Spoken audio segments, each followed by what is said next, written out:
સુરેન્દ્રનગર જિલ્લાના થાન તાલુકામાં કાયદોની વ્યવસ્થાની સ્થિતિ કથળી હોય તેવી એક જ મહિનામાં ફાયરિંગની ત્રીજી ઘટના સામે આવતા ચકચાર મચી જવા પામી છે. તાજેતરમાં જ થાનના અમરાપર ગામે બે જૂથો વચ્ચે થયેલી મારામારી બાદ ફાયરિંગની ઘટના બની હતી, જેમાં 4 વ્યક્તિઓ ઇજાગ્રસ્ત થયા છે. પ્રાથમિક માહિતી મુજબ અમરાપર અને ચિત્રાખડ ગામના લોકો વચ્ચે સામાન્ય બાબતે બોલાચાલી થઈ હતી. આ બોલાચાલીએ ઉગ્ર સ્વરૂપ ધારણ કરતા મારામારી થઈ અને અંતે ફાયરિંગ થઈ હોવાની આશંકા છે.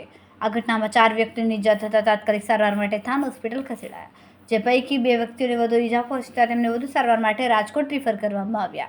ઘટનાની જાણ થતાં જિલ્લા પોલીસ તંત્ર હરકતમાં આવ્યું. એલસીબી, એસઓજી તેમજ સ્થાનિક પોલીસની ટીમોનો કાફલો ઘટના સ્થળે પહોંચી ગયો અને કાયદો વ્યવસ્થા જાળવવા તથા તપાસ શરૂ કરવામાં આવી.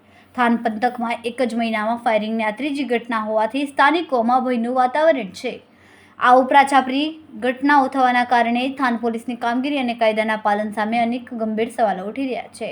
પોલીસે સમગ્ર મામલે ગુનો નોંધીને ફાયરિંગ કરનાર શખ્સોને ઝડપી પાડવા માટે ચક્રો ગતિમાન કર્યા છે.